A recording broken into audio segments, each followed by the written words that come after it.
Welcome to selfdiscoverymedia.com, where the orchard of wisdom shows are at your fingertips.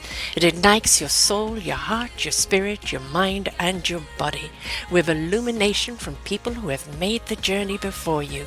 They're here now to help you on your journey, on your path of self-discovery. We are funded by you, the audience, and the people we interview. If you wish to support us, please go to selfdiscoverymedia.com and press on our Fund Action button. Anything is appreciated. We'd like you to sit back and enjoy the shows. Here we go.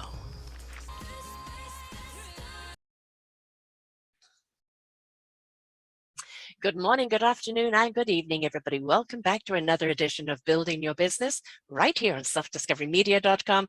I'm your host, Sarah Troy, and my wonderful guest today is Alex D. Tremble. Yes, he's going to make you tremble today. He's going to make you tremble because he is the network guru. And it really doesn't matter who you are or what you're doing, whether you've written a book or whether you are working as an employee, or you're an entrepreneur, or you have a small business, or in your big business, networking is what you have to do. And it changes constantly. And social media is a big part of it.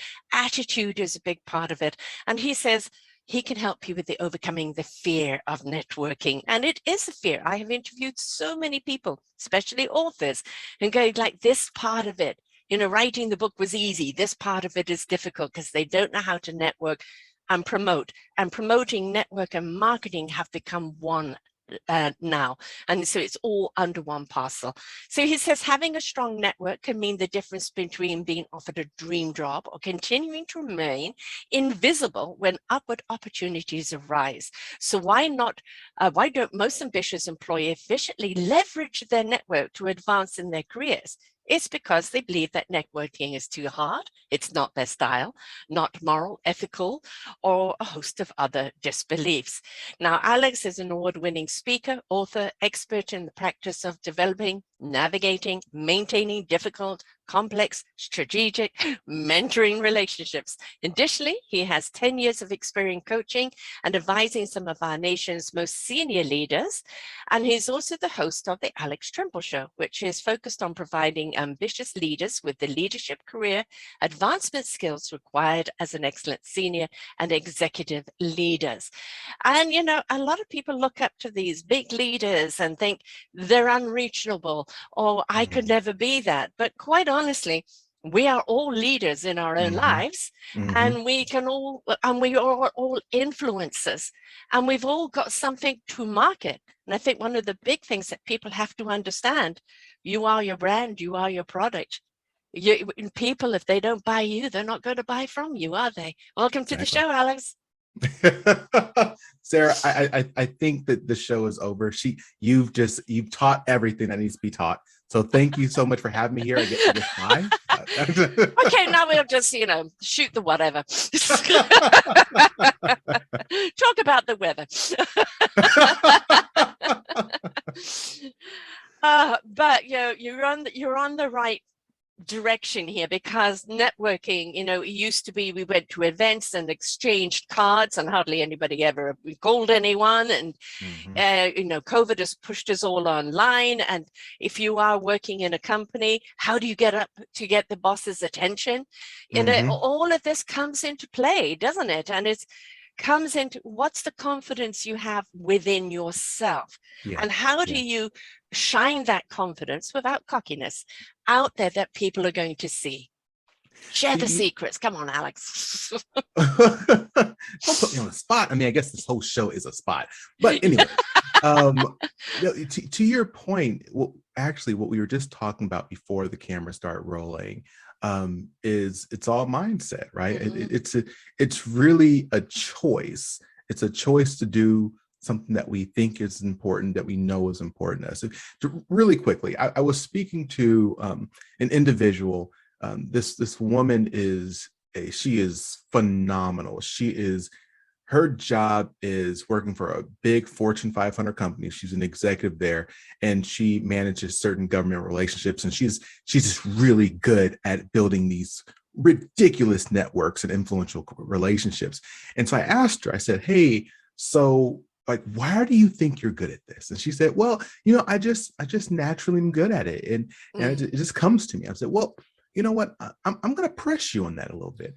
Because I don't believe it. I don't believe that these skills and being an effective networker is a natural thing. I think the people who are good at it is practice. So what likely happened, I told this to her, what likely happened is when you were a kid, you did something. And you were probably pretty good at it. You did something, people liked it until you did it again. And people like you did it again. Unconsciously, you're just doing because people like it. And over these years, you developed these skills that were really good. And it seems almost natural to you, but they're really good because you've practiced. And it's the same exact thing I tell to people all the time as I'm speaking and doing workshops is, it's not about one day being great and one day not. It's about the continual learning and practicing certain skills that when you put it all together, it makes people love you, right? And there's nothing wrong with that. No. And, when it comes from that, it's the very core of you.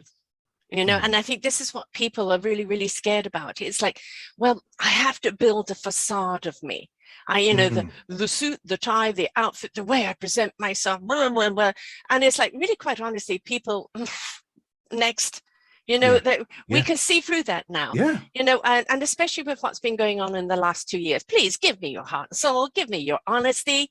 Let's see the core of you. Why are you doing this? Do you believe why you're doing it? When Harry met Sally, I'll have what she's having. It's like when somebody's in it and you can feel their passion. My God, you want some of that passion. Right. Yeah. So what's your passion? Well, I want to hit on that one really good, that passion part. And two, to preface the first one, like, do you know, try not being you on a daily basis. You know how cognitively draining that is to not act and be yourself? Like, who would even want to do that? So I'm all about being you, understanding who you are, and utilizing and leveraging those assets of you that are unique, that are interesting, and really leaning into it. And when you talk about that passion piece, I'm 100% with you. And so I think I talk about it in my book, Reaching Senior Leadership. If not, actually, I a bunch of different talks I do. One is people like people who are winning. Think about it. When there's a football team or your team is like winning all the time, everyone's like, yeah, I'm excited. I'm on that team. I want to support them. I want to help them. But when they're not winning or they're not doing great, people are like, oh, okay. Yeah, sure.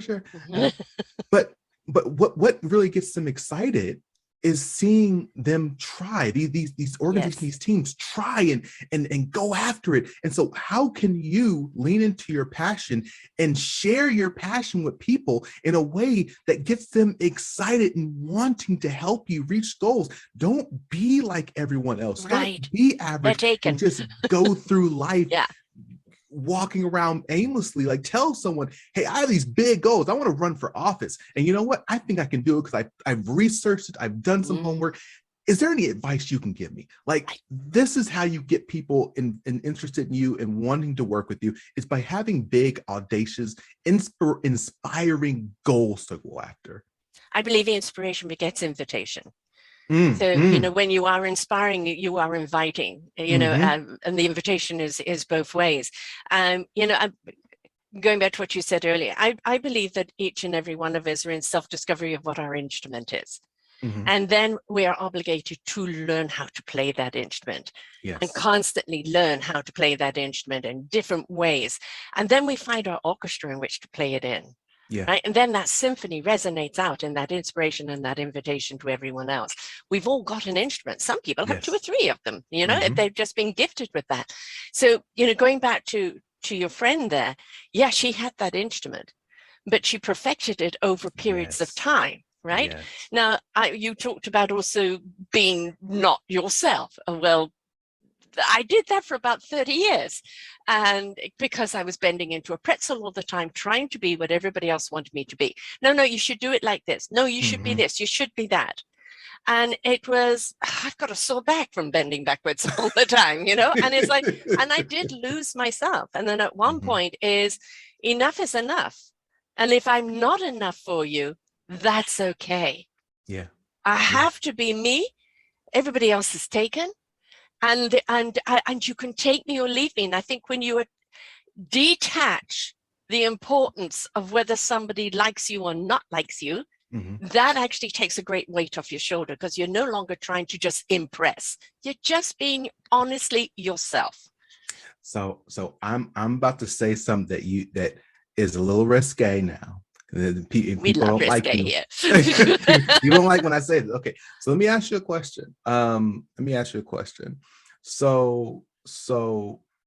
Thinking of someone right now, if you and your audience can think of someone who you really care about, you have a great relationship with, ask yourself the question right now: is the reason you have a great relationship with that person because they give you stuff? I mean, and you give them stuff. I mean, I'm going to ask you. Can I get an answer? Is the reason why because they give you stuff, you give them stuff? We give each other positive energy. So I'm attracted. Yeah. I'm attracted to heart soul energy. Yes. I don't care what package or what age or what anything else it comes in. You know, that heart and soul energy, it then becomes an exchange because we illuminate each other. So everyone, this is why Sarah is your guide through this journey of life, is because you're absolutely right. A lot of people like to say, oh, well, no, it's something bigger than giving and taking. And no, relationships are really nothing more than two people or two entities or multiple entities giving of each other. Transaction. It's a transaction. Yes. I give you, my wife, she gives me love. She gives me care, and she gives me her ear. She gives me time. And I do the same thing to her. If both aren't giving of themselves, then it's not a healthy relationship. So that's the first thing we have to understand as we're doing networking and relationship building, is understand that honestly at the core, it is about providing value to someone else. Then the second part is what you're getting at is, does it matter what people think about you? And I would say yes, right? Because when was the last time you hired yourself? When was the last time that you were I mean, if you had a business and you were your only customer, how long would that business be operating? So the question, I think the answer is yes, it does matter what people think about us, but which people? Right. Yes. That's the question. That's the key. Which people? Yes. It's not one size fits all. You're not going to be everybody's cup of tea. Exactly. And I'm a strong cup of black coffee, and you can take me or leave me. And think that is kind of where a lot of people go wrong. They try to be the one size and be everything to everyone. No, we're going to love you for being you.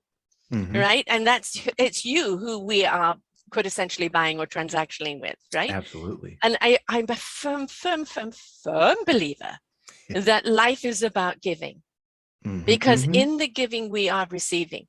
Yeah. Knowing that we're giving, that's made a difference in someone's life, minuscule.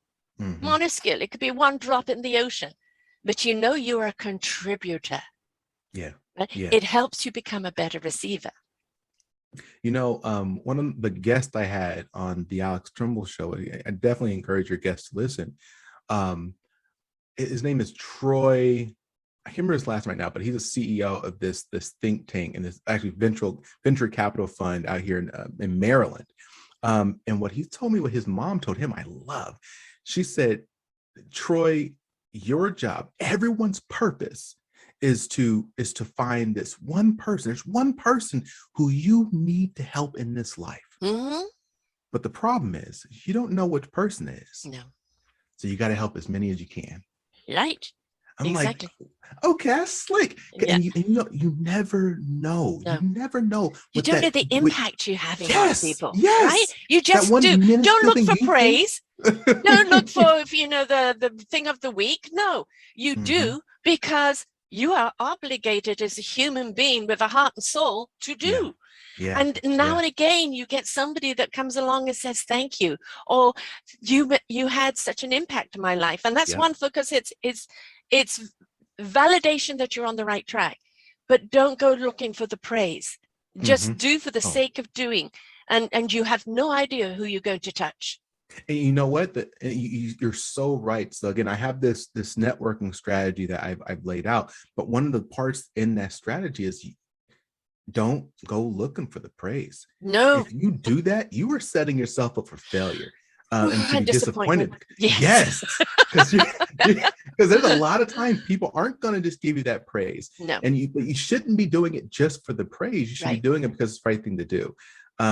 Now, again, being completely honest, being very strategic as well. Again, in the work I do and teaching people how to build strategic relationships, you are looking for an outcome. There are reasons why I'm nice and do things for my wife, right? Like, again, but it's who.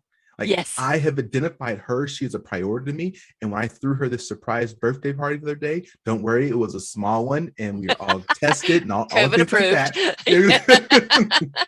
But I did do it because what I wanted from her was for her to understand that I really truly care about her, right? You wanted her joy. Yes. I wanted her joy. Thank you. And isn't that joy wonderful?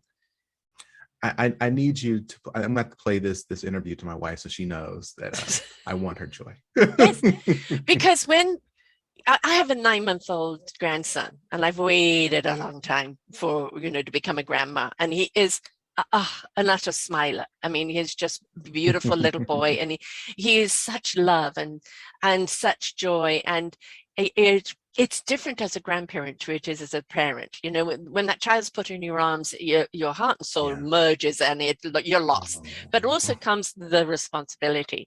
As a grandma, it's a different kettle of fish. All that responsibility is. I haven't got the same responsibilities now. I can just devour.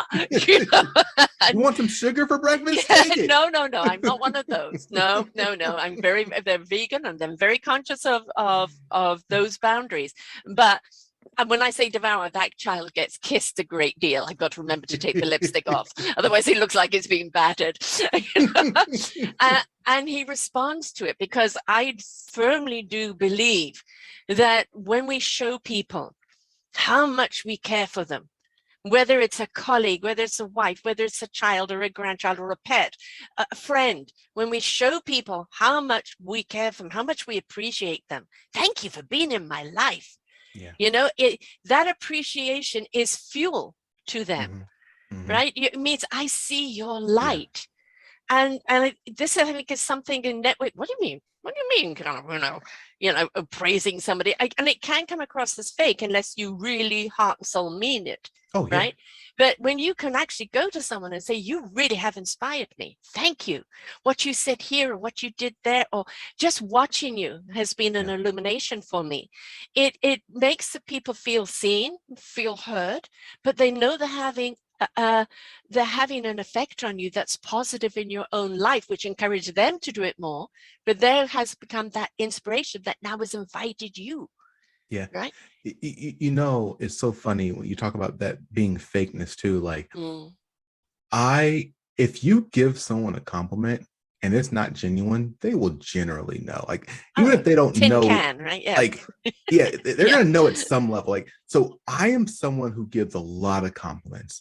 And I always tell everyone, seriously, and all the trainings and talks I do, if you can't find something positive to say to someone, that says more about you than it does them. Because hey, that's a really nice tie. Those are nice earrings. You're such a critical thinker. I love how you think differently than me. You should be able to find something positive about someone. And then the question then becomes, well, how do I do this over a period of time? Doesn't it get tiring? And I want to circle this back around to what you and I were talking about before we started today, which is if you do it often enough, it becomes a habit and you don't even think about it. It becomes so genuine, because it really is coming from how you feel. You are looking for those positives, right? It's you don't have to search hard. That, oh God, it's I've talked to perfect strangers, love the shoes. And then we become friends, right? And I just like, I'm not afraid to go up to people. I mean, at one point in my life, I was like, who was I? And now I'm not afraid to go up to people and say thank you, for what you've just said or done, because it shows them I'm listening, or they've had an impact.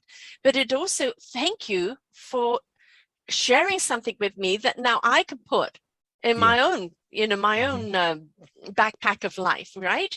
And we need, I think gratitude is something that we need as positive attitude, but I think Yeah. it's actually something we should do more with each other. And yet when you say it's practice, it's not fake it until you make it. It's just make it a pattern in your life. Yes. Right? Because It's got to be genuine, but make it a pattern. Once it becomes a pattern, so Sarah and I were talking earlier about how I recently became aware that earlier in my life, there were a number of challenges that I honestly just I wasn't cognizant, I wasn't aware of it. Like I had to talk to my siblings and my family members and friends and like, oh yeah, these things happen. I'm like, I never noticed because I was so positive, and I've always had this positive aura, and that's come practice. Right. That's come from a habit. It's also part of intricately who you are. Yes. Again, yes. You've taken that instrument and learned how to play it well. But I would say is that, again, to that earlier point is, I think, yes, I was predisposed to having this positive attitude, but I continue to do it over and over and practiced, because if just anything, if you don't practice, you'll fall out of whack, right? If you don't do it, you lose it. Practice this stuff. Right. Yes. Yeah, exactly. Exactly. And that also can be also kudos to your parents. Them, you not seeing it as, them protecting, which parents do. And sometimes that works and sometimes it doesn't. In my case, it was, Mom, time for the divorce. And you know what? Don't ever dismiss a child and their opinion. Please listen, right? Listen. It's going to shock you how much they observe, right? So listen to them and pay attention, and don't dismiss it. There's ways of responding. I spoke at this program a few years back, and there's this, it was a Native American program, but there was a number of Native youth there. And there was this young kid. I was like, hey man, so how was your summer? Just kind of talking to him afterwards. And he says, it was really good. He said, I did a wolf hunt. I was like, oh shoot, you did a wolf hunt? He's like, yeah, I hunted a lone wolf. I was like, so how did it go? Like, how many people were with you? Oh, it was me. I said, how old are you? Oh, I'm 16. Hold up. You hunted a lone wolf over days by yourself, and you made it back alive. And yeah. To this day, I tell people all the time, we are so underestimating what our young people can do. Just provide them with some parameters and say, hey, go do it, figure it out. You'll learn and you'll grow. And if things work out, then awesome. If things don't work out, you've learned something cool, and let's try it again. We've mummy cuddled them in many ways, and I actually do have a show coming up of the old cell phone apparatus, and how kids are so, they've actually lost the ability to put a whole sentence together or actually communicate with people, because it's all emojis and everything else. And this is the next generation that is going to be our leaders. And so, help in a lot of ways. So you need to be addressing them for sure. I'm trying. But the youngest person I had on was 10. And I thought, I'm going to have to kind of, obviously approach this in a different way. And she had written a book, 365 Days of Gratitude with a Positive Attitude. And it was just, simple sentence. Today I'm grateful for this. Today I'm grateful for that. And, it was a simple sentence that she said, I don't understand when people are unhappy, why they just don't go and do something different that makes them happy. Oh my goodness. That is so and the thing is, as adults, we have to analyze why we're unhappy. Who's done this to it? I'm the victim. And instead of like, I don't enjoy this, let's go do something different. Yeah. That again, there are so many things that we can learn from our youth. Again, actually, in the book Reaching Senior Leadership, it's a book put together with a number of different leadership experts across the US, actually. And actually one phenomenal leader who works specifically on reputation building for organizations and individuals from the UK. But one of the authors, his name is John. I can't remember his last name right now, but it'll come to you. When it does, just let it out. Will do. He specifically works with leadership for youth, and youth that go in play in the Olympics, like that Yeah. type of like, and what he lays out in that book, all the different things that we as adults can learn from youth, it's just amazing. Like Yes. these young people are phenomenal. We have to make sure a lot of times we gotta get out of their way, right? Like, Yeah. you just Yeah. Yeah. stop lowering the bar for them, you know? Right. Yeah. I have another guy that works with children entrepreneurs, and he's worked with kids at the age of 4. You know, they had an idea, and then he doesn't stifle the idea. He shows them how to implement it. Yeah. And the thing is, what you're instilling is leadership and abilities and the willingness to learn and the willingness to try. You know, how many people, and I'm sure you come across this all the time, I'm afraid. I'm afraid of rejection. I'm afraid of making a fool of myself. I'm afraid it won't work. Well, if you don't try. So watch this. I come from the environmental sector, so a lot of my references can sometimes be environmentally focused. So just bear with me. So fire is dangerous, right? But fire also is like life, right? It's heat. It's cooks your food, warms you. So fire can be good and bad. Fire is not really good or bad. Fire just is, right? And so the question becomes, what do you need to remove from a fire to put out a fire? You think about it, it's oxygen. If you remove oxygen from a fire, fire dissipates. Wonderful, great, we're on the same page. So if you look at fear like fire, because fear is not good, right? And it's not bad. It's a reality. Right. If you didn't have fear, you'd be doing backflips off of your house and we'd all be dead right now. Like fear is not a bad thing. It just is. So it's now just, the question, where is it positioned, right? So then the question becomes, what do you remove from fear to make it more healthy? Time. The more time you feed a fear, the more time your brain has to come up with all these reasons why you shouldn't do it. And those reasons are crazy. They'll never actually happen. The oxygen for it, right? But if you can just take the time away to take the oxygen out of it, just do it. Take action, try it. You're like, oh, it wasn't that bad. Huh?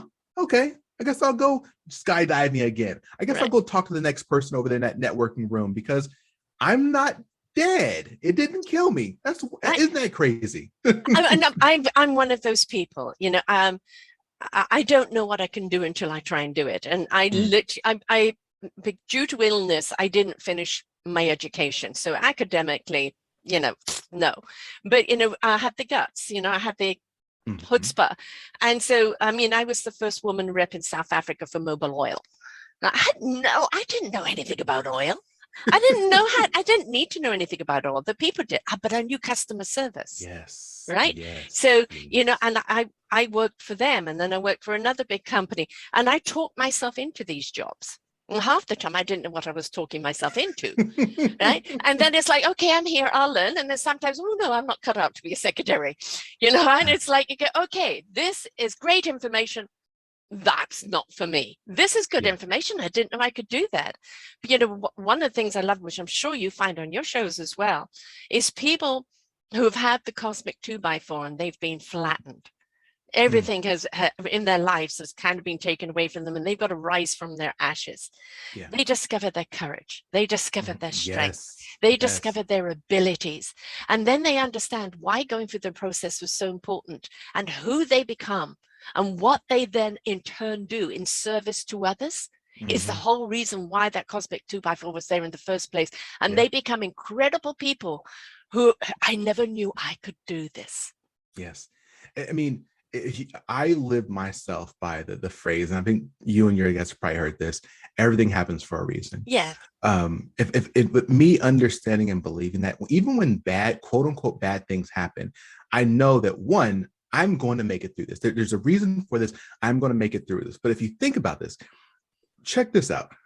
If you think of any good thing in your life, anything that you're proud of, anything that you're amazed by, let's think of that one thing. Now go a few years before that happened. I bet you there's something bad that happened. Oh yeah. And you got through it. Yeah. We prepared you still for this. Alive. Yes. So like every bad thing, as long as you don't die, obviously at that point that's hey, now there's people that have died and come back, and that was a lesson in itself. So yeah, as long There's as you always a make it lesson to be through it, learned. Yeah. you're okay. And again, you actually mentioned something earlier about you playing your instrument, right? Finding your instrument and playing your instrument. Again, one of the biggest things I'm always working with the people I work with is understanding that yes, you have an instrument. Understanding that yes, you need to play and practice your instrument. But the problem that so many people have is that, okay, I can't play my instrument until I know exactly which instrument is mine. So I'm not going to do anything. I know a year passed. I know 3 years passed. I know 4 years passed. Yes. I'm just going to wait till I find it. Is it no? You pick up the trumpet, play it. Oh, I'm not good at this. Pick up the trumpet. So it's the same thing in life.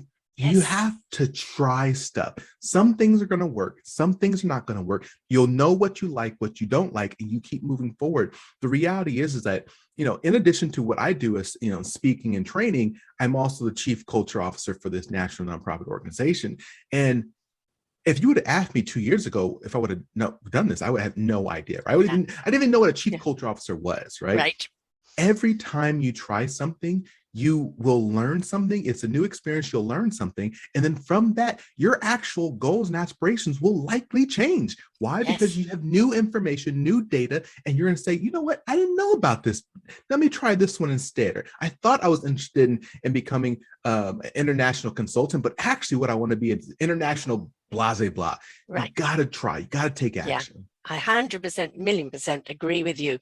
And the other thing is, we don't know what we're capable of until we partake and participate in our lives, right? And just try this, try that. And I don't believe in failure. I just believe in either redirects or learning lessons. Failure is when you give up and don't do anything. But, landing on your backside 100 times is just, okay, I've learned how to fall on my left cheek and not my right, and it's like, I've learned how to get up quicker now. And, that's really what it's about. What have you learned from it? And I'm a big one in talking about wisdom versus knowledge. And I believe the knowledge in the head is that all the data that we have learned along the way. The wisdom is to know how to use that knowledge. Right? And that wisdom comes from life skills, life experience, willing to learn, willing to be open, willing to explore, willing to embrace. Right. And when you do that and those experiences, you then understand what knowledge you need when you need it and how to apply it. Absolutely. I'm 100% with you. And, I was just thinking about Elon Musk or Jeff Bezos or President Obama or the current Prime Minister of Canada, or literally anyone who we would say objectively, they've been successful. Can you guess how many times they failed? Like, I think it's pretty. That's why they're successful. That's why they're successful, right? And you know what? I'm gonna be that guy for a second and challenge everyone. Anyone who's listening to this, if you are nervous and you are fearful of trying something because you're worried that you're going to fail, then you're basically saying that you consider yourself better than all these other quote unquote successful people, because if they can fail, then you can definitely fail too. You don't have to be no one is perfect, and you don't have to be perfect. At the end of the day, what is perfection? Oh yeah. Well, I would tell everyone, this it gets back to our networking conversation. It's all about your story. How do you talk about those quote unquote failures? Oh yeah, I tried X, Y, and Z. I learned these things, and the next time I did it better. And people get impressed by that. So many people think that these quote unquote successful people and business owners are sitting around a table talking about how life was just easy. Oh, my dad gave me this, or my mom willed me this. I think you're talking about somebody else. But didn't make him successful. There actually, if we're talking about the same person, he also talks about how difficult it was for him to be successful. That's what they do. They talk about their challenges and how they overcame the challenges. So when you run into a challenge and something is hurting you and harming you, make you feel uncomfortable, and you overcome it, Yes. that's going to be an awesome story you can tell. Yes, exactly. You know, one of the people I interviewed, she had a redirect, and so what she did, I think it was beginning of COVID, where she couldn't actually work with people anymore. So a lot of people pivoted, and those pivots were wonderful. And one of the things with her is the resume for going after a particular job, and she then started putting video resumes together for people. Right. And it's like, you know, quite honestly, how many people actually sit and read the resume? But if something, you know, a minute and a half, maximum 2 minutes video comes along, and, you know, what are they buying? I've got a thing here that I'm always talking about. 55% of when you walk into a room, like a snapshot, people have just bought you 55% the way you present yourself. Yes. Now, if you're in an Armani suit and you're a jeans and t-shirt guy, it's going to show. Yeah. Right. Yeah. Right. Yeah. 38% is your tone of voice, and you've got a fabulous voice. You must open many doors. That tone of voice sets the stage of how they're going to listen to you. It's only 7% is the content at that point. Oh, yeah. You know, I really like this person, the confidence in their own skin. Yeah. I like the tone because I really am engaged. What have they got to say? I love it. I love it. I love it. So there's two things. One, when I'm telling people, when I'm teaching people how to network and develop these relationships, I tell them, here's the easiest thing. Because they always say, oh, what do I say? I don't know. I'm smart enough. They're so smart. Don't say much. Just ask for the great questions. Hey, where are you from? Right. What are your family like? What do you do for fun? What interests you? Hey, I saw this topic. What do you think about it? Ask good questions. What will happen is they will walk away not knowing very much about you at all, actually. But you know what? They're going to remember they liked you. And there's a great documentary that talked about the human mind and our memory. And what they found is that humans we have actually really bad, like, data focused memory. Like, we're very bad with data. But we have really, really great emotional memories. Yes. That's why you can say, I don't like that person. I can't remember why, but I really don't like them. So what you're focused on building those initial relationships is, if I can just make that person like me, have enjoyed the time with me, then that means that they will remember me in a positive light, and they're much more likely to engage with me again. I always tell people, the only purpose of a first interaction, is to get a second interaction. You're never going to learn everything in the first time. It's that connection, right? That vibe. Right? Yes. Does that person get your vibe? I mean, you look at people who are very famous, celebrities, or even your CEOs or everything. There's that disconnect. People, they've put them up there, on that pedestal, and feel they can't be reached. And when people come around them, they feel they just want my attention for the fame, or they just want a selfie or this or that. But when you can look at that person as a human to human, I see you, I hear you, or something you've said, or, you know, the weather, believe me, there's a lot to talk about with the weather nowadays. COVID, you know, whatever it is, be engaging and treat them like a human being. I see you, I hear you, I want to know more. Don't go, the CEO, I've got to be impressed them with this and I'm impressed with that. They've seen it, they've done it, they're going to forget it instantly. Yeah. At the end of the day, you talked about it right in the beginning. At the end of the day, it's about standing out. If you do what everyone else is doing, they're going to file you in that big old box where everyone else goes. But if you can do things differently, if you can engage them, if you can, I wanted to really quickly pivot to the interview you talked about, who did a redirect. I'll use your language. I like redirects. When COVID happened, honestly, I'll tell you, like, I was really, really annoyed because I'm a speaker, right? I travel around speaking, and you know who got canceled? All of the events. Yes, anything to do with human interaction on any level. Yes. I had done some business. I had everything mapped out for the year, and I was like, "This is gonna be a great year." Then all of a sudden, everything's canceled. But to your point, what it forced me to do is do what I should have been doing years ago, is developing online content, right? Hello. And so I created, at alextremble.com, you can go and get literally take the courses that I would have done in person. But you got to be always thinking, how do I improve myself? How do I make the best out of this situation, like you talked about? Yeah, yeah. I live with an 88-year-old, and she watches what I see sometimes. How can you watch that? Things like The Walking Dead and all of that. And I go, I'm not in it for the zombies.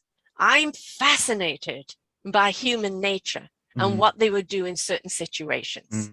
Right? Do we rise above? Do we fall below? Do we become predators? Or do we become solutioners? And I'm always fascinated with that. Even in a whodunit, it's why have they done it?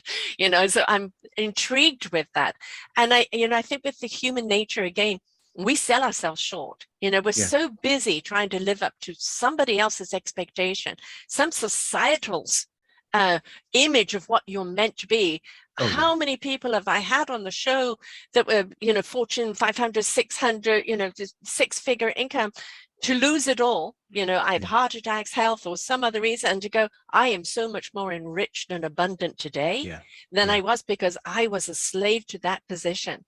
So I think one of the big questions we always have to ask ourselves in anything before we get out the door is why?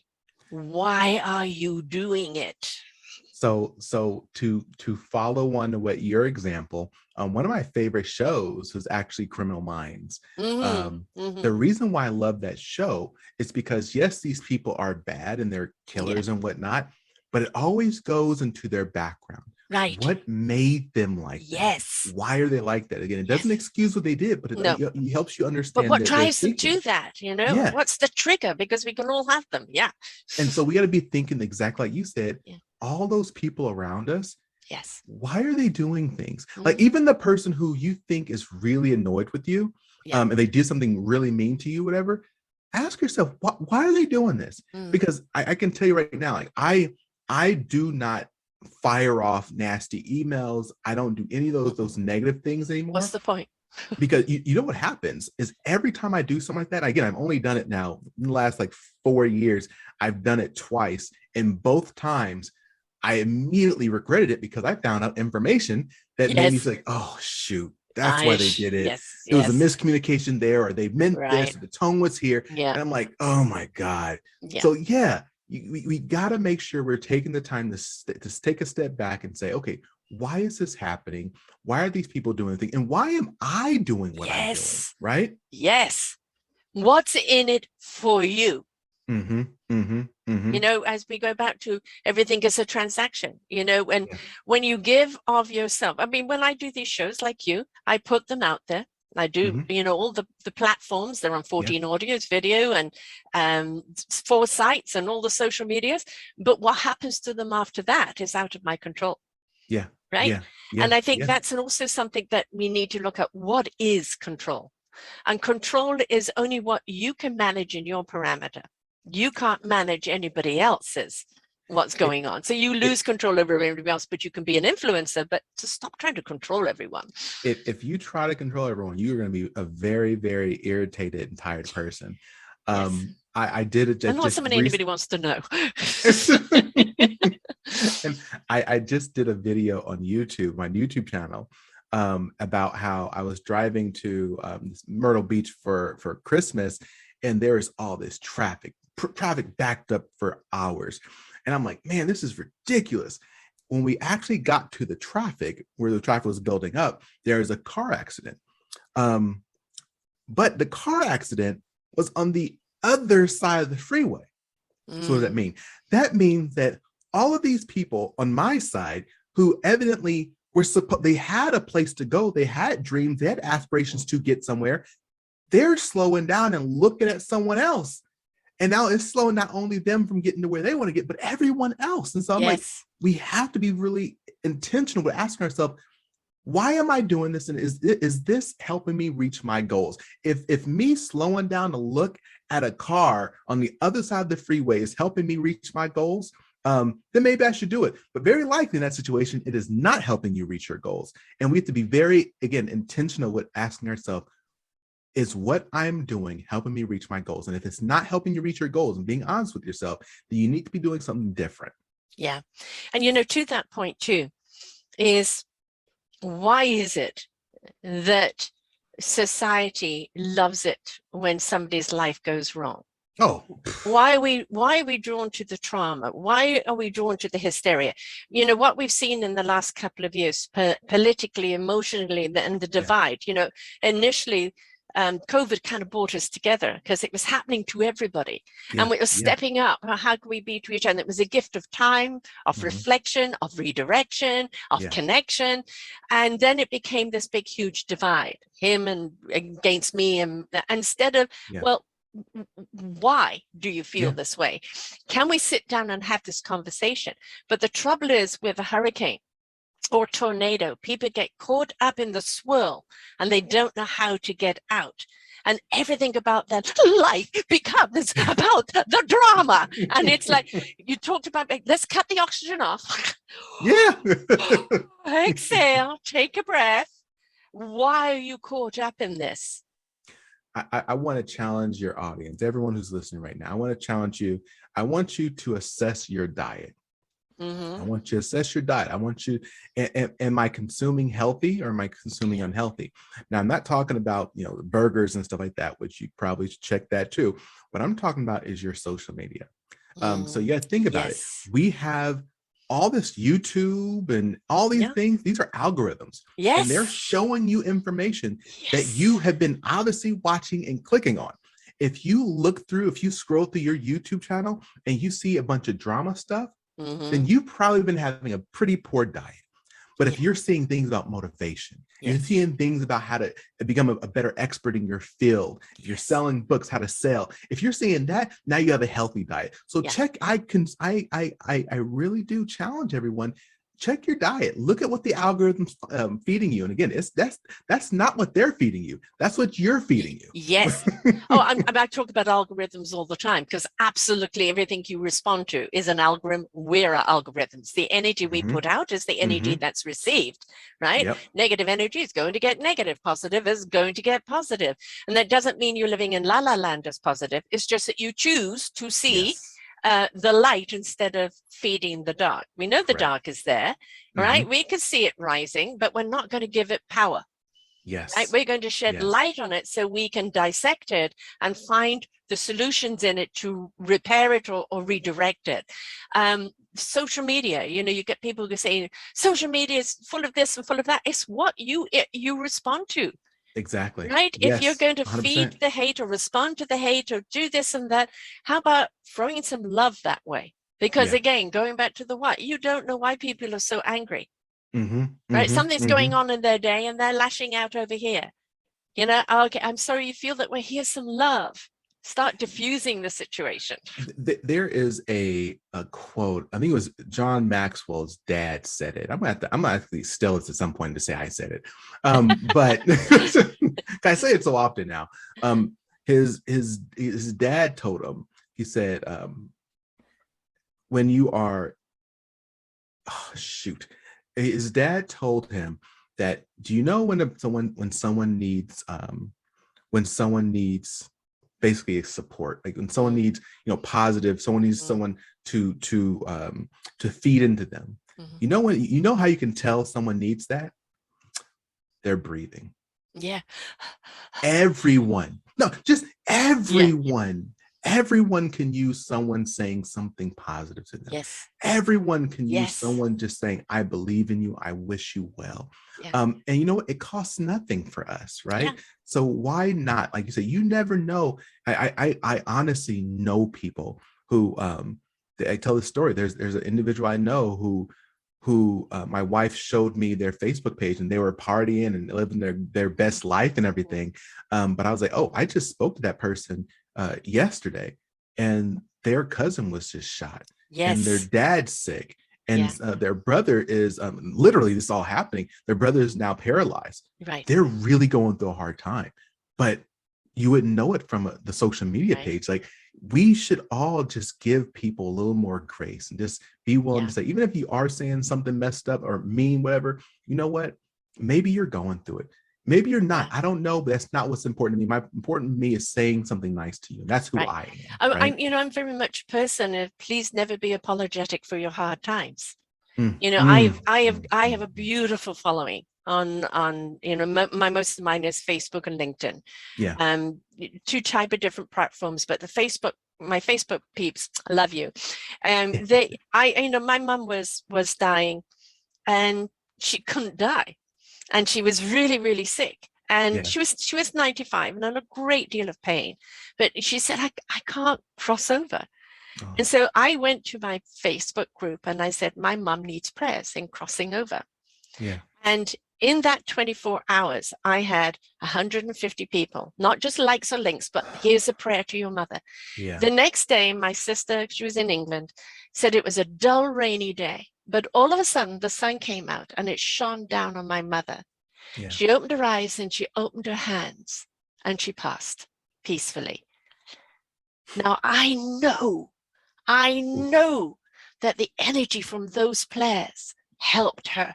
And I think we've got to understand the energy that we put out, and in everything, who we are, why we are, and what we do is either going to hurt each other or help each other. And that is up to our choice. Yeah. Oh, goodness gracious. That is a beautiful and still really rough story. Oh my goodness. It's funny. I think about, it's funny actually. I've only talked about this now twice. This will be the second time. My grandfather passed due to COVID, and he was gone literally within a week of catching it, and it was very, very violent. How it progressed and what happened. And what's funny is, like, I actually didn't tell anyone about him passing, because I didn't want everyone calling to ask me about it and ask me the same questions over and over for me to relive it over and over and over. And yeah, again, I don't have necessarily a reason to say this now, but you made me think of my grandfather when you said that. Like, I wanted him out of pain. I 100% want him out of pain. Yes. And it was just, it was hard. Just a side comment, but we as people, we need to realize too, when someone is going through that type of pain, we need to realize that we should be thinking about that person, not ourselves. Yes. Right. Like, for me, yes, I want him around. I wanted him around, but I also didn't want him in all that pain. Yes. And whatever it's like to your mom, I know you wanted your mom around, but you also didn't want her in that pain. So what was for her? And I think that's really important to think about. Now, again, transition this back to what we're talking about is when you're going and looking to provide value to people, when you're trying to help someone, you should be looking at, what do they want? What help do they want? Not giving someone the help that you would want, but what do they want? And that takes asking questions and knowing about them.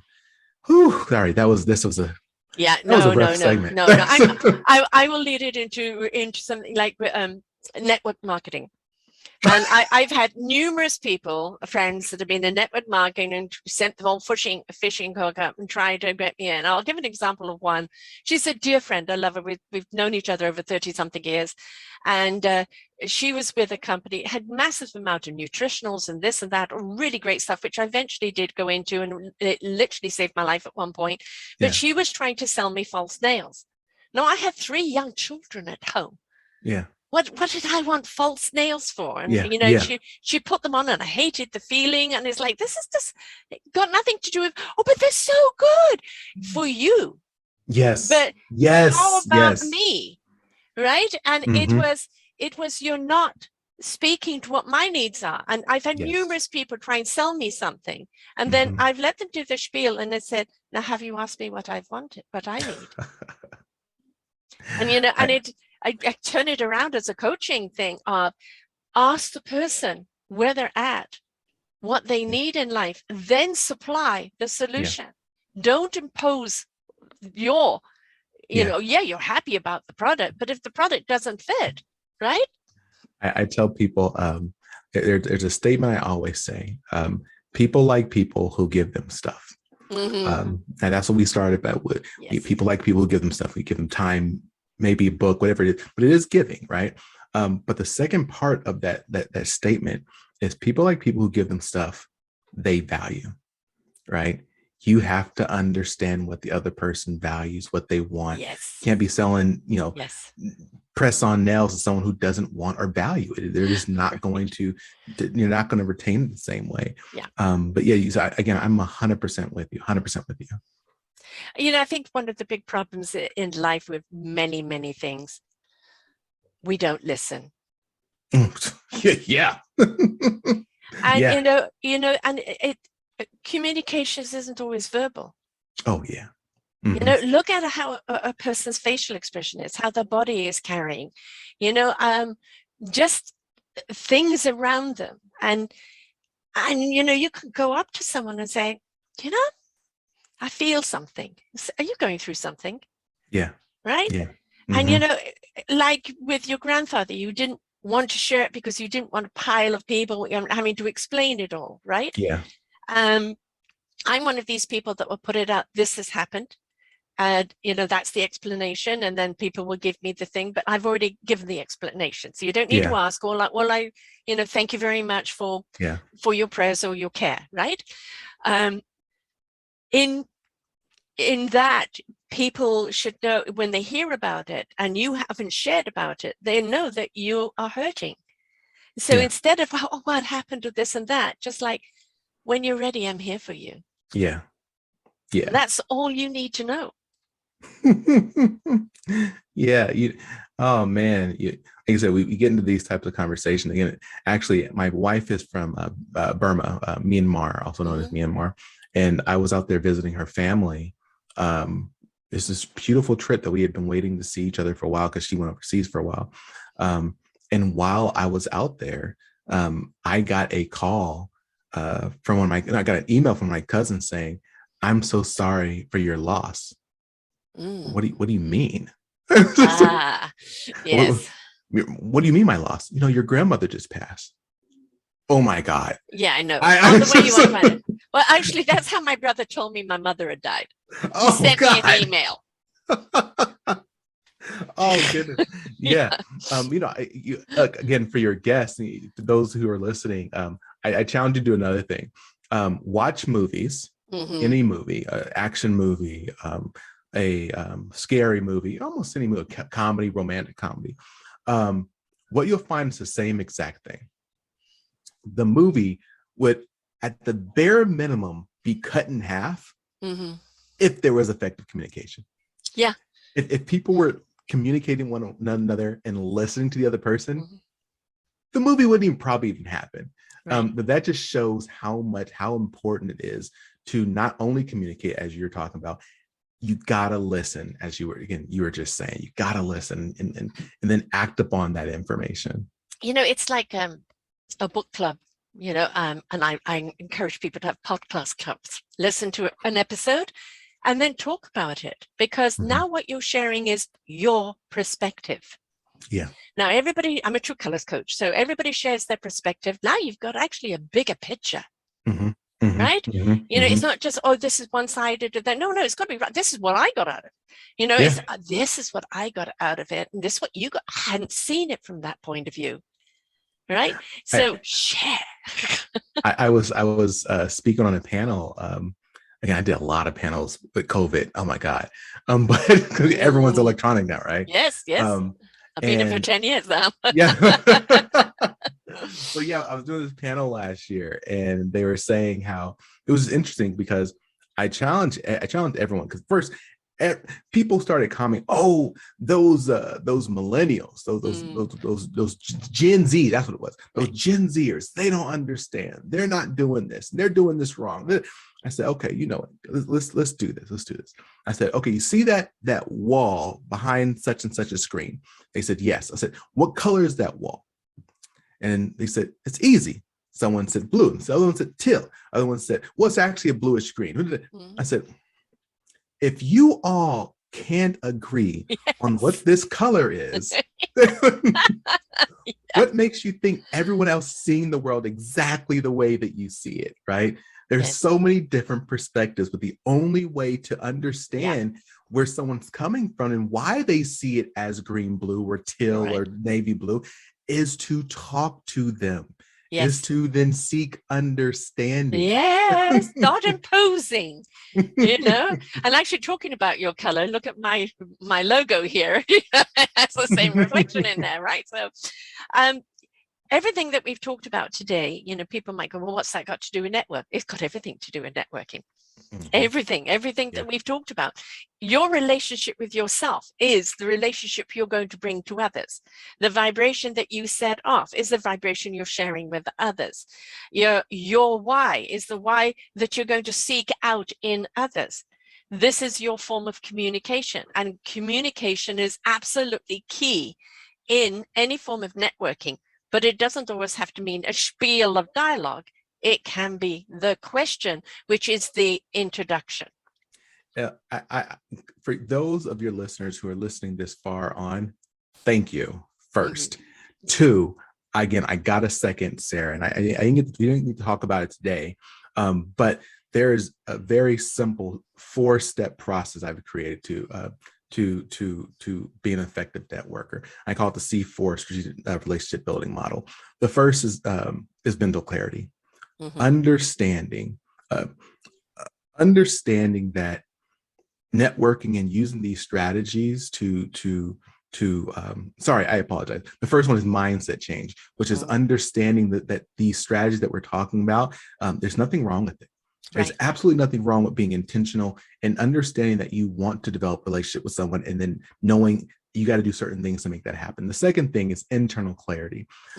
Internal clarity is important because, and this is in order, internal clarity, you got to understand who you are. Yes. What are your goals? What are your aspirations? Where are you comfortable? Where are you not comfortable? You have to understand who you are, what you want in order to know what to do. Yes. Right? The third is external clarity. Now you get into, once you understand where you want to go and what you need, now you find people who have those things. Yes. Where are they at? Who are their friends? What groups are they in? Who are their enemies? What are their goals and aspirations? How can you provide value to them? And then finally, the last thing is behavior choice. Behavior choice is those things about shaking hands and very strategic language and words you can use to influence people and let them know that you hear them when they're speaking. Again, these all come in a very specific order because it doesn't matter if you know how to shake someone's hand if you don't know who, you're not shaking the right person's hand because you haven't done the internal clarity to understand what your goals are. It doesn't matter if you have external clarity, if you know where these people are and what groups they're in, if you haven't had your mindset change, because you'll say, oh, well, I guess networking is too hard, so I won't even talk to them. All these things have to happen in this order to be successful. And I invite all of your guests to, come to the YouTube channel, come to the podcast, visit alextremble.com, where there's so much more of this information in regards to relationship building. How do people get to the podcast? Oh, I am super easy. At thealextrembleshow.com. You can go there. You can go via any podcasting site, or honestly, you can just go to alextremble.com, ALEXTREMBLE.com, and that'll direct you to all the different resources we have. And your book? Book, the Reaching Senior Leadership book, which is a phenomenal book, and I've had so many positive reviews and responses back from it. You can find it on Amazon, which is probably the easiest way to get it in the hardcover, but you can also get it from my website, again, alextremble.com. You can get it there. And again, something special for you listeners who are still listening, if you like the electronic version, I'm going to offer to you at no cost. All you got to do is go to alextremble.com, follow the links to my online store, and use the discount code Take Action. What me and Sarah were talking about earlier. Take action. Yes. Every year I have a new word, and this year is ignites. Get into ignition, put yourself in gear and move forward. Last year it was actionism. Activism, we're talking about it. Actionism is, God, I'm going to do it. It's getting done. And I'm still in that momentum because we still need to move forward. Yeah. And there isn't anybody that hasn't been affected by the last couple of years in one way or the other, that, you know, you've had a roadblock. Just look upon it as a roadblock. It doesn't mean even, have you read the book, Who Moved My Cheese by Spencer Johnson, MD? I have not. It's been recommended so many times. Oh, you've got to, you got to. As a true Okay. colors expert, it really speaks to the four key personalities. There's two mice, two men around abundance of cheese. The cheese is gone. Hem and Har is like, you know, where's my cheese? I don't know what to do. Hem is like, give me back my cheese or I'm going to kill someone. And the Sniffy and Scurry are, you know, sniffing and scurrying out the new cheese. And it really does speak to our perspective, our attitude, and that, you know, this demanding, I want it back. Well, things are constantly moving forward. What happens if the air becomes stagnant? The blood flow became stagnant. The energy became stagnant. The waters became stagnant. It all ferment and mosquitoes. Right? Everything is meant to be in flow, right? Everyone listen to Sarah. Again, she just said use it as a roadblock, see it as a roadblock. So in that exact example, what do you do when you go to a roadblock? You go a different direction. You find a way to get around it. You don't just stop and say, oh, guess we're going home. Like you actively find a way to get around it and still get to your own destination. So Sarah, I'm 100% with you. You might actually have to go home and go at it the next day when the roadblock has been, you know, the road is being repaired. That's okay, but don't give up. Yes. Right? Please, folks, don't give up. There's always another way, right? A great actually a great strategy for going around, navigating yourself around those roadblocks are in the book, The GPS Guide to Success. That was my first book, which we didn't get to talk about, but we have to come back and talk about it then, you know, we've got more conversation, darling. Yes, we will. Now we definitely will. And I just wanted to make to that point that you said earlier, you know, when you, for those writers, people who like, oh, I'm going to write and get a book done, and then you get it published and you're like, oh, no one's buying it. That's exactly what happened with the GPS Guide to Success. I spent all that time writing it, but then I learned that you have to build those relationships. You have to, you know, prep those things and have those sales platforms in order. So I'm happy to talk about that later. Wait, I have a whole genre called, you know, the author's kiss, because I think a book is like a kiss, and I think we'll have to do that, right? You know, talk about the books and how to get them out there, because during this last couple of years, there's been more books written than ever before, and then people, well, I've got this book. What do I do with it now? So you're coming back. You certainly are. Thank you so much for sharing with us today. Folks, you know, he's got a beautiful speaking voice. I know you're going to love all of his podcasts. And, you know, he comes from the heart and soul, and that's always extremely important for me. And we can achieve. It's all a question of what action you take. And it's all about relationships and communication. And that is networking in a nutshell. Yes, ma'am. Thank you so much, Sarah, for having me. Thank you all for having me here. As always, stay strong, stay positive, and definitely stay moving. Yeah, and he will be back again, folks. So until next time, bye for now. We hope that you enjoyed the show right here on selfdiscoverymedia.com. Please tune in to our selfdiscoverymedia.com/shows, and you will see all the other genres that we have from you. Every week on Tuesday, we bring you new shows from illuminating people.